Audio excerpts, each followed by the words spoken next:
allihopa! Idag så ska vi faktiskt åka och hämta en golvslip. Det är dags att ta hand om golvet inne i Loes rum.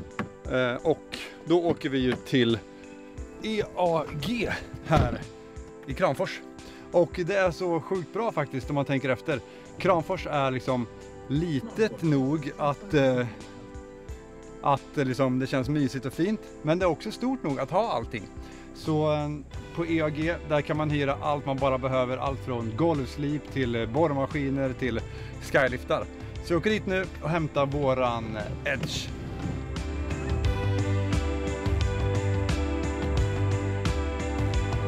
Då är vi framme på EAG och som ni vet så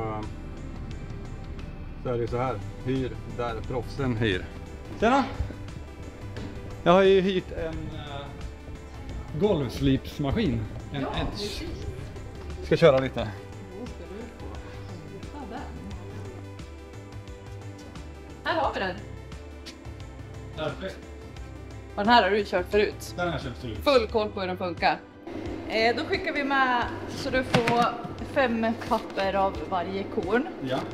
Så då betalar du bara för de papperna som du använder. Ja. Sen skruvar du bort dem och så sätter du dit de här vikterna istället. Just det.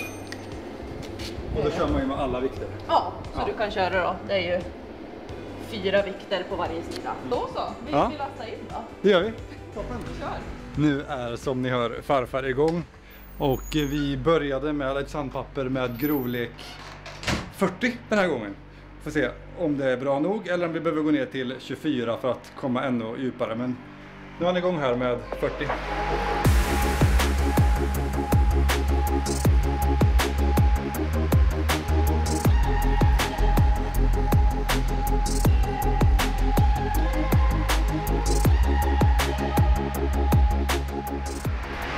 Vi gör en liten inkollning alldeles snart igen när han har hunnit köra där. Så får ni se också ungefär hur lång tid det tar. Och sådär. Så återkommer vi med det om hur lång tid det tar och hur effektivt det blir att ta det här golvet med den här maskinen. Ja, tänkte jag att ni ska få se hur det har gått för pappa här. Efter ungefär 1 timmes slipning. Och då har han också hunnit gå 2 vändor över hela golvet. Och nu håller han på att dammsuga för att få se resultatet. Så häng med och titta.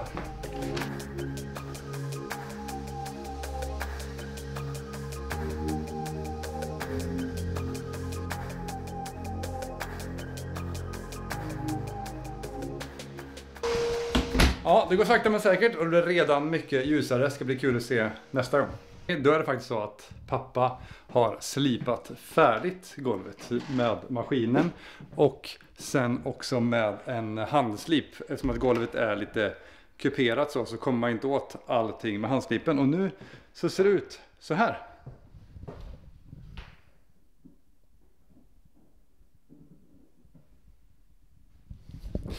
Det är superfint och det är en helt annan känsla. Nu är det slipat med slippapper 100 här. Och då tänkte jag för dig som då funderar på om du ska slipa, hur lång tid tar det? Hur mycket material går åt och sådär. Det här rummet är ju nu 4 meter på den ledden. Också från den väggen till den här nya väggen är det nästan 3 meter plus den här lilla. Så det är ett ganska stort rum kan man väl säga. Med trädgård och det tog då 4 timmar ungefär med den här Edgen som vi hyrde på EAG. Och om man då hade haft ett plant och fint golv som vi inte hade så hade man ju varit färdig redan efter 4 timmar. Nu så fick vi då gå på med en sån här handslipmaskin efteråt också och lite tips på hur ni kan göra för att slipa det. Finns en annan video som jag gjorde när vi slipade Emils golv. Så där har ni massa mer tips på hur man gör när man slipar golv. Så kolla på den, jag länkar den här. Men så 4 timmar gick det åt och vi gjorde åt med 4 sådana här papper. Vi började på 40 på det här och sen gick vi upp på 60, så 240, 160 och sen slutade vi på 100, 100. När vi gjorde Emils rum där var det en lack på så där fick vi börja med 24 så där gick det åt lite fler papper. Så att med andra ord så gick det åt 4 papper för oss och 4 timmar ungefär med Edgen och sen då handslip. Så det är ungefär så det ser ut. Nu ska vi sätta upp gipsskivorna på den här väggen bakom här. och förbereda det sista och fixa även där som vi glömde bort eller inte hann med innan vi hyrde. Innan vi kan täcka golvet här också och sen göra färdigt väggarna, tapetsera, måla tak. Ja, har vi tur så är Louis rum färdigt innan jul. Vi får se, håll tummarna.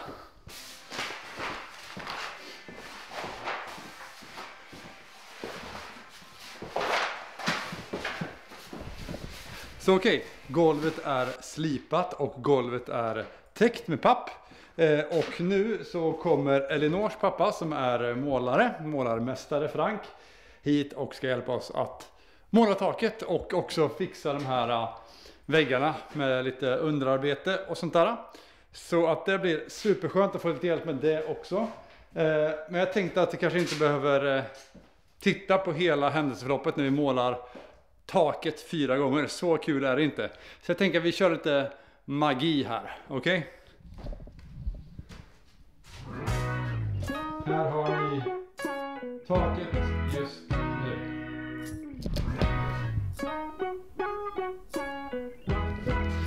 Visst är det alltid skönt med lite magi när saker och ting bara händer av sig självt. Nu ska vi sätta upp alla golvlister. Fixa det innan vi också ska ta itu med tapetseringen. Vi har spacklat och slipat, Frank har hjälpt oss med det också. Och ska vi förlimma väggarna innan vi kan tapetsera. Men innan det ska vi då som sagt fixa lite foder runt dörrarna. Fixa lite golvlist och sånt där. Så att allting går snabbt och smidigt när Frank väl kommer. Så just nu är det 6 dagar kvar till julafton. Och vi hoppas som sagt att Louis ska kunna vara här inne, sova här inne natten till julafton. Så häng med, vi får se om det går.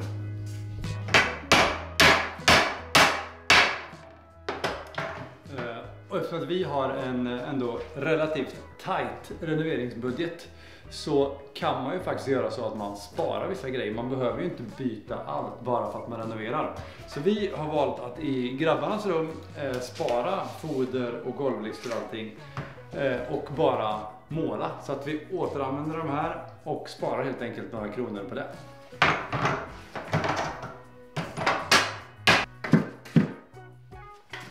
En annan god grej med att återanvända listerna är ju att vi slipper åka till bygghandeln, vi slipper gera på nytt, allting är redan sågat och klart. Så att det går ju mycket snabbare, vi tjänar lite tid.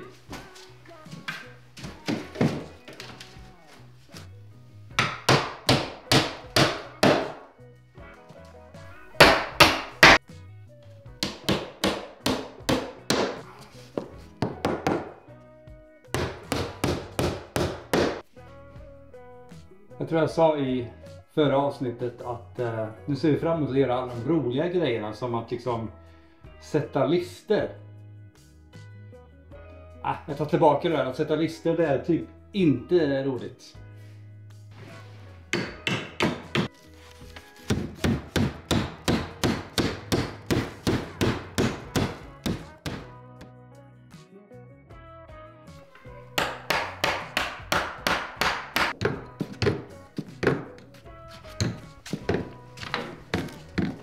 Går det bra, Fred?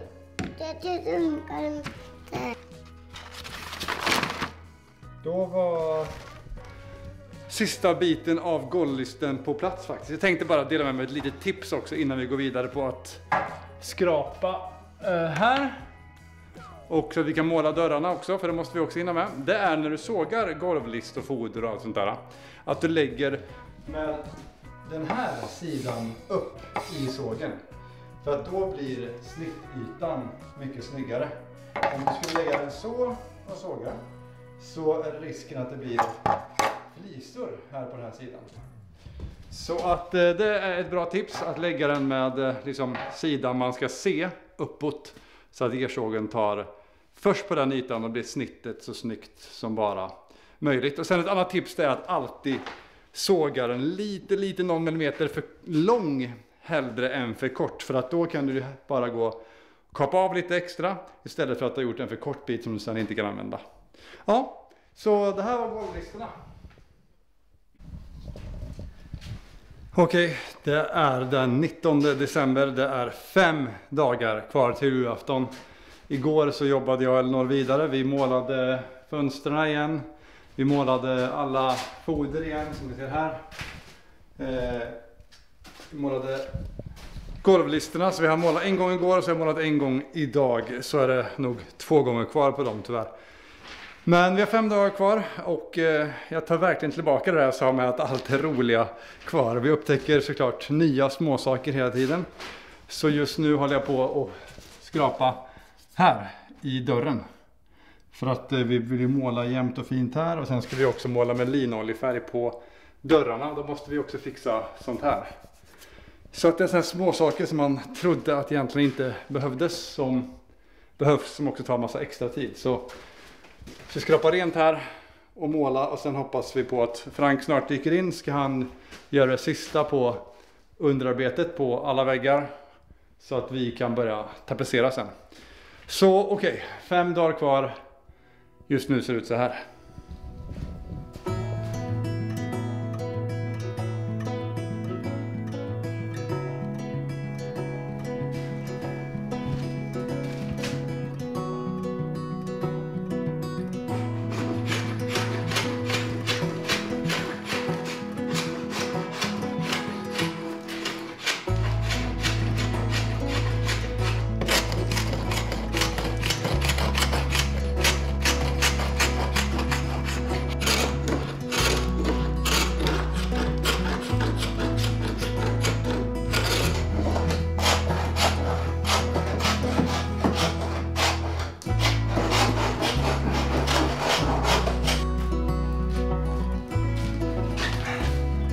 Färdig.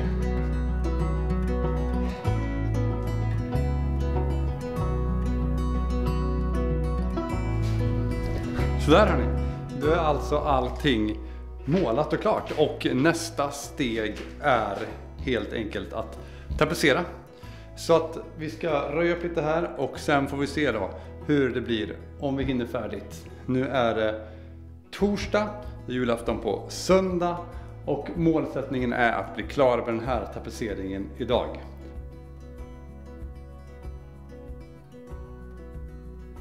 Då ska vi strax tapetsera här och jag tänkte bara visa lite vad vi har. Vi har då såklart tapet som heter Bror.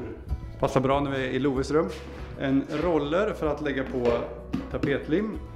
En hink med lite vatten och en svamp som vi kan använda för att torka av tapeten när det kommer ut kanske. Ett lod för att se att tapeten hänger rakt. Och då är ju den första våden den absolut viktigaste, att få det bra. Ett sånt här verktyg med ett rakblad i och nya rakblad. En borste för att borsta ut tapeten. En sax för att kunna klippa tapeten. Och sen lite smått och gott här. Så vi har fått låna av Frank och vi tänkte att vi skulle försöka limma på väggen och sen bara rulla upp tapeten och köra. Så att jag tänker att vi bryter här nu. Sen får ni komma tillbaka till det här avsnittet när vi är helt färdiga med det här rummet och golvet är framtaget.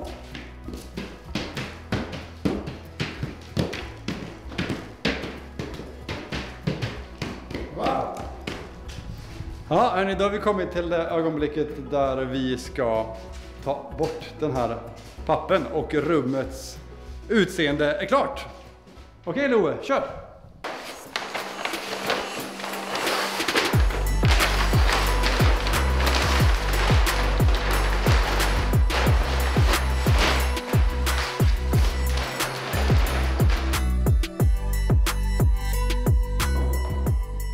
Då är sista steget framme och då ska vi återigen använda den här golvsåpan som vi hade inne i Emils rum. Och den gången så gjorde vi ett litet misstag. Vi hällde ut såpan direkt och sen gick vi efter med en skrapa och spredde ut såpan. Vilket resulterade i att det blev en linje när vi inte var tillräckligt snabba med att sprida ut såpan.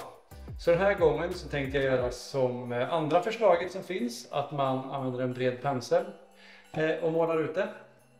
Så det ska jag göra nu. Lägga på linoljesåpan så kan ni få se hur det ser ut nu en gång till när det ligger på. Och sen också då skillnaden efter när man skurar. Och en annan sak jag vill bara säga till er som kanske funderar på om ni ska renovera era trädgård hemma. innan vi bestämde oss för att linoljesåpa så frågade vi på ett forum på internet. Hur ska vi göra för att bevara de här golven på bästa sätt? Och vi tog en bild och skickade upp. Och fick hundratals kommentarer. Någon sa bara, det där är ett underlagsgolv, det där ska ni inte använda. Någon sa, lägg det här, lägg in nytt. Vilket gjorde att vi gick från att vara ganska nöjda med vårt golv till att fundera på, ska vi ens använda det här golvet? Vi åkte faktiskt till en snickeriställe där man kunde köpa golv och frågade han. Han tyckte att vi såklart skulle ha det här som vi hade, framförallt om det är så tjockt, det är ändå 5 cm tjockt det här golvet. Vilket resulterade i att vi sket i vad den här gruppen tyckte på Facebook och vi körde vidare ändå. Och nu är vi så nöjda med det här golvet, så därför har vi valt att göra på samma sätt här. Så att jag vill bara säga till dig som funderar på att renovera, lyssna inte alltid på vad alla andra säger utan gå på vad du tycker är fint, vad du tycker är vackert. Det är oftast det som är det bästa.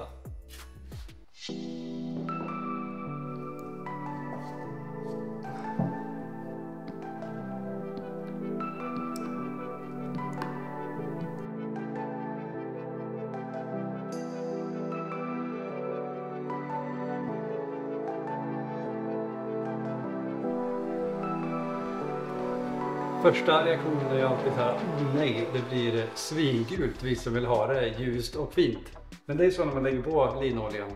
Det blir mörkt först, när det blir fuktigt och det sjunker in, och sen ju längre man har linoljan, ju mer man skurar, ju längre man såpar med den här, så ju mer ljusnar ju träet och golvet efter åren som går. Så att just nu så ser det hemskt ut, men det kommer bli bra.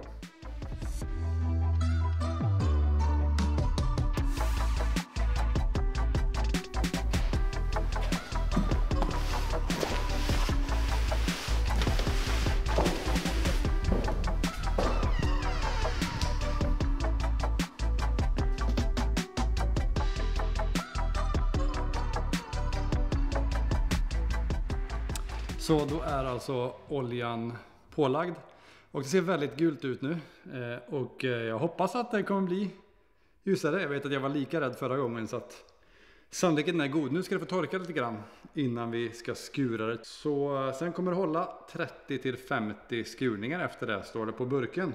Så det är ju skitbra. Så att nu väntar vi.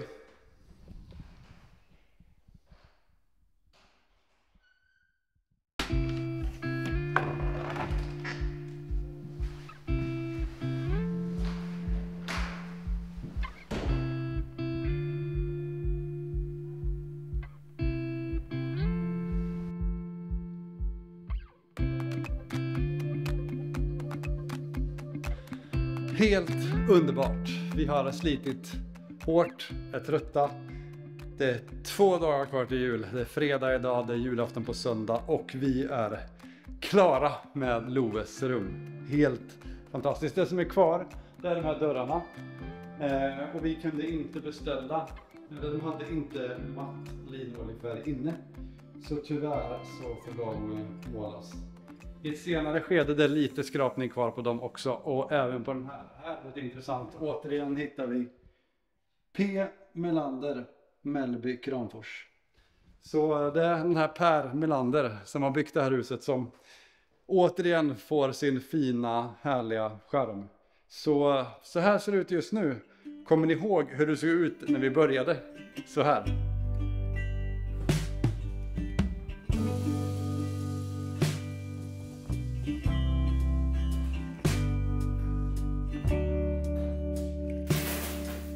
Oj, det har varit en dörr där.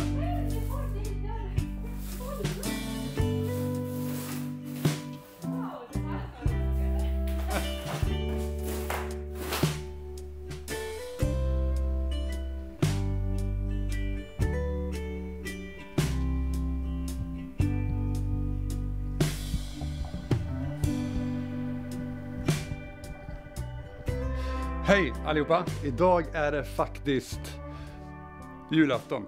Och en väldigt rolig sak är att i förrgår tapetserade vi Loves rum, vi skurade golvet och igår inredde vi det.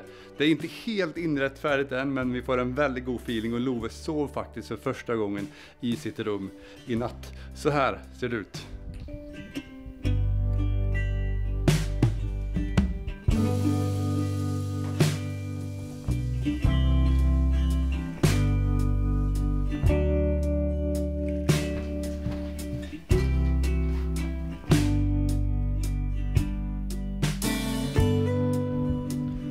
Så där hörni, det blir sista avsnittet för Drömhuset i år. Jag vill bara säga tack för att ni har tittat allihopa och ha nu en god jul och ett gott nytt år, så ses vi igen nästa år. Då kommer vi ta tag i det här badrummet som är där inne. Vi kommer också att gå in i köket och förhoppningsvis är båda de två sakerna färdiga till sommaren när det är dags att gå ut och måla igen. Så ha nu gott nytt år och en god fridfull jul. Hej! Sleigh bells ringing, diamonds blinging, carols singing, favorite season. Sleigh bells ringing, diamonds blinging, carols singing, favorite season. They said, Saint Nick, but you got a bit in that bag, yeah. I got racks in my sack.